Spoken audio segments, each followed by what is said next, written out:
बच्चों, आज हम कक्षा 3 की विज्ञान विषय में पाठ 10 का अध्ययन करेंगे, जिसका शीर्षक है मिट्टी। बच्चों, हम अपने आसपास मिट्टी देखते हैं, तब आप सोचते हो कि यह मिट्टी कैसे बनी। तो देखो बच्चों कि करोड़ों वर्षों पहले जो बड़ी बड़ी चट्टानें थी, तो वे चट्टानें हैं जो सूरज की गर्मी, वर्षा और तेज हवाओं के कारण वो आपस में क्या हुआ, टकराने लगी। तो इनके कारण वो टकरा कर रगड़ रगड़ कर वो मिट्टी में बदल गई। तो इस प्रकार मिट्टी का निर्माण हुआ था। सब बच्चे अपनी किताब में उंगली रखिए। मिट्टी को मृदा कहते हैं। यह हमारे लिए जीवन दायिनी है। कि देखो बच्चों, मिट्टी को मृदा भी कहते हैं और यह हमारे लिए जीवन दायिनी है। तो जीवन दायिनी कैसे?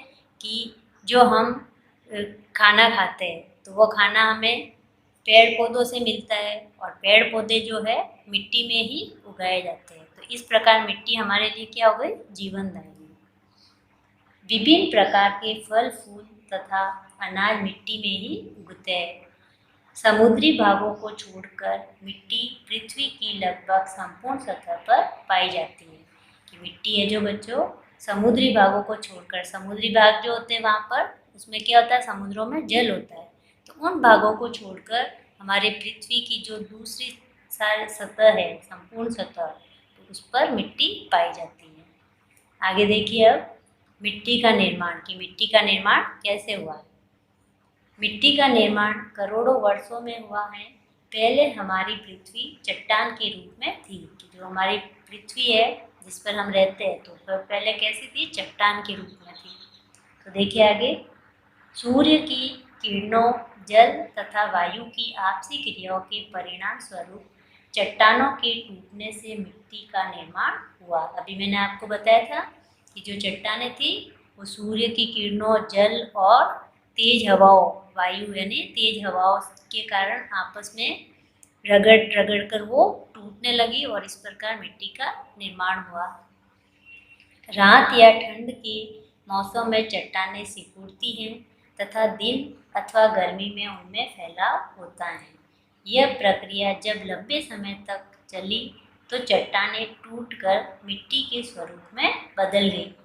कि रात के समय और जब ठंड का मौसम होता है तो उस समय क्या होती है, चट्टानें सिकुड़ती है, और फिर वापस जब गर्मी का दिन आता है और उस समय क्या होता है, वो चट्टानें वापस फैलती है। तो ऐसे सिकुड़ना फैलना ये चलता रहा।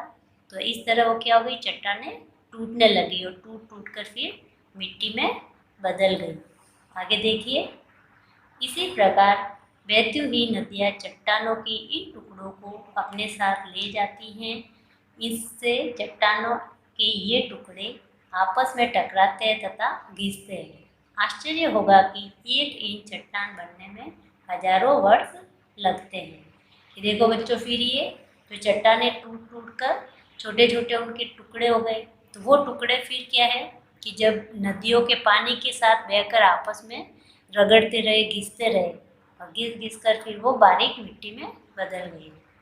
आगे देखिए, ये देखिए यहाँ दी हुई ये बड़ी चट्टान, और फिर ये चट्टान है जो ये सूरज की किरणों से, सूर्य की गर्मी से और फिर वर्षा से और तेज हवाओं के कारण ये क्या हो गई, आपस में रगड़ कर टूटने लगी, और टूट कर फिर ये ऐसे छोटे छोटे पत्थर बन गए।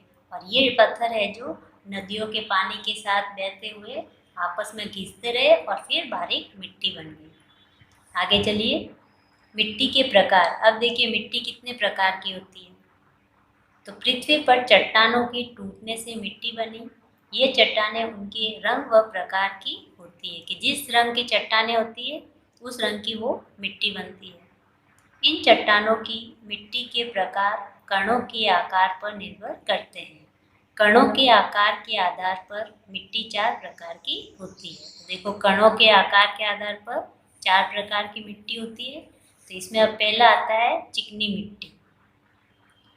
देखिए, चिकनी मिट्टी के कण बहुत बारीक होते हैं। ये एक दूसरे से चिपके होते हैं। कि जो चिकनी मिट्टी होती है बच्चों, उनके जो कण होते हैं वो बहुत ही बारीक होते हैं और वो आपस में चिपके हुए रहते हैं।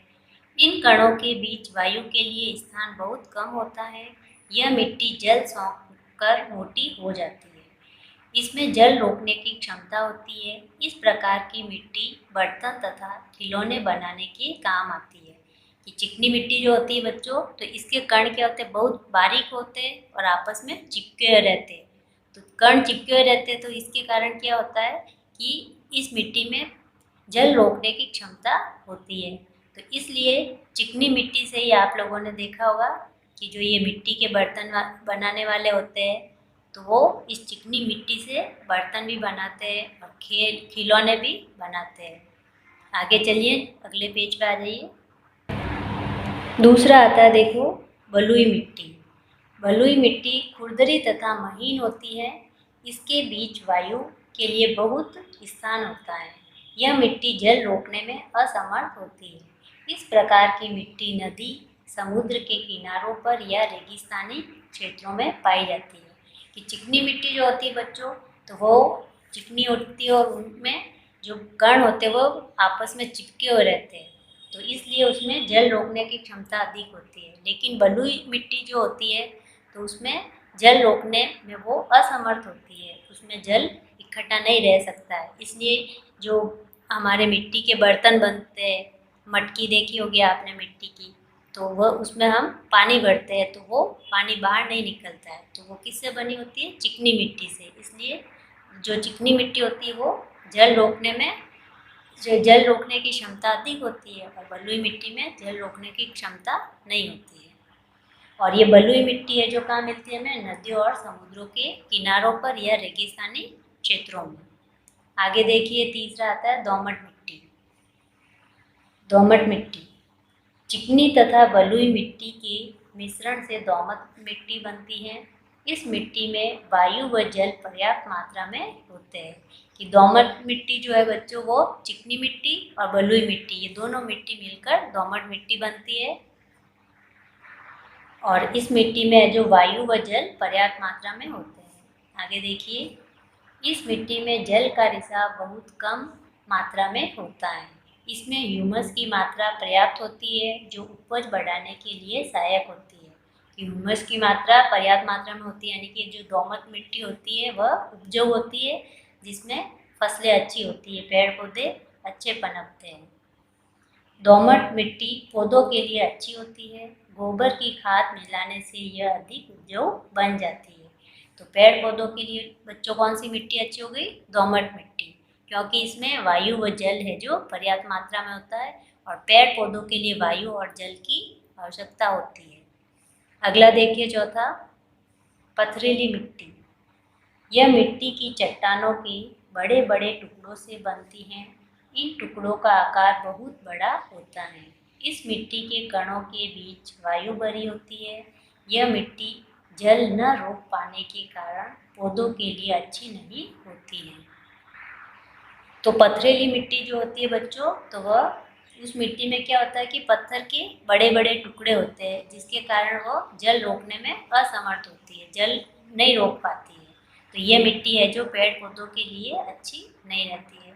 आगे चलिए, मिट्टी में पाए जाने वाले पदार्थ की। अब देखिए, मिट्टी में कौन कौन से पदार्थ पाए जाते हैं। तो मिट्टी में कई पदार्थ पाए जाते हैं, जैसे कंकड़, रेत, चिकनी मिट्टी, जल, ह्यूमस तथा वायु आदि। पन्ना पलटिए सब बच्चे। तो देखिए बच्चों की मिट्टी में कई प्रकार के पदार्थ पाए जाते हैं। उसको सिद्ध करने के लिए ये दो प्रयोग दिए गए हैं। उंगली रखिए सब बच्चे। एक झाड़ लीजिए, उसमें थोड़ी मिट्टी डालिए और उसका ढक्कन बंद करके उसे धूप में रख दीजिए। कुछ समय पश्चात आप देखेंगे कि झाड़ की भीतरी सतह पर जल की कुछ बूंदें जमा हो गई हैं।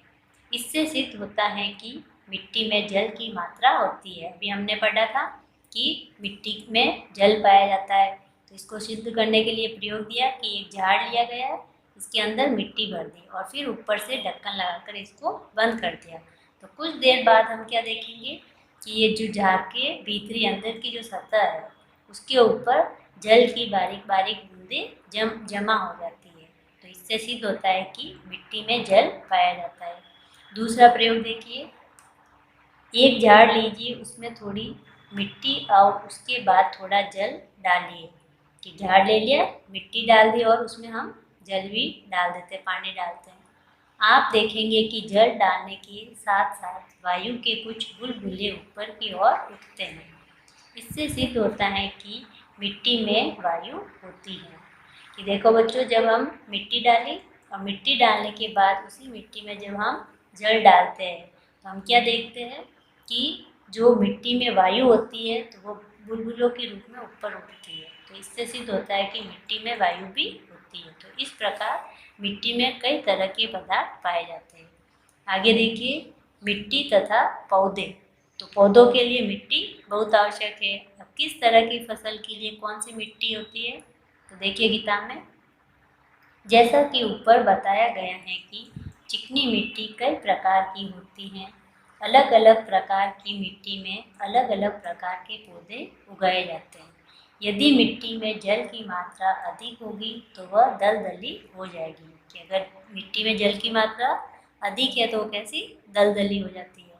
और दलदली मिट्टी में धान की उपज अच्छी होती है। धान की उपज के लिए ये दलदली मिट्टी जो है वो अच्छी रहती है।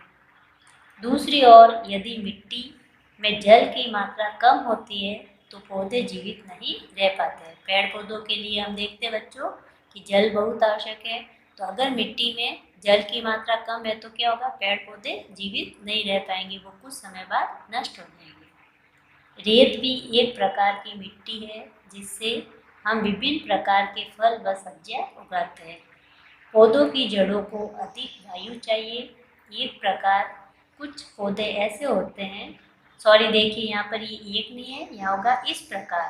तो सब बच्चे इसको एक को काट के इस कर दीजिए कि इस प्रकार कुछ पौधे ऐसे होते हैं जिन्हें पर्याप्त जल की आवश्यकता होती है। कि कुछ पौधे ऐसे होते हैं जिनको पर्याप्त जल, ना ज़्यादा ना अधिक, जल की आवश्यकता होती है। दोमट मिट्टी में जल रोकने की क्षमता होती है। अभी हमने पढ़ा था दोमट मिट्टी, उसमें जल रोकने की क्षमता होती है, इसलिए वह पेड़ पौधों के लिए उपजाऊ मिट्टी होती है। इस प्रकार की मिट्टी में विभिन्न प्रकार की फसलों की अतिरिक्त सब्जियां भी उगाई जाती है। कि दोमट मिट्टी जो होती है जो जल रोकने में सक्षम है, तो उस मिट्टी में हम कई प्रकार की फसलें और सब्जियां भी उगा सकते हैं। आगे चलिए, तो देखिए अब हमने जो इस पाठ में पढ़ा उसकी सार तत्व दिया गया है। मिट्टी को मृदा भी कहते हैं। फल फूल और अनाज मिट्टी में ही उगते हैं। मिट्टी मुख्य रूप से 3 प्रकार की होती है, चिकनी, बलुई तथा दोमट मिट्टी। दोमट मिट्टी में जल रोकने की पर्याप्त क्षमता होती है और विभिन्न प्रकार की फसलें विभिन्न प्रकार की मिट्टी में पाई जाती है। तो सब बच्चे ये सार तत्व याद करेंगे और इस लेसन को अच्छे से वापस से आपको पढ़ना है। तो आज हमारा ये पाठ 10 यहीं पर समाप्त होता है।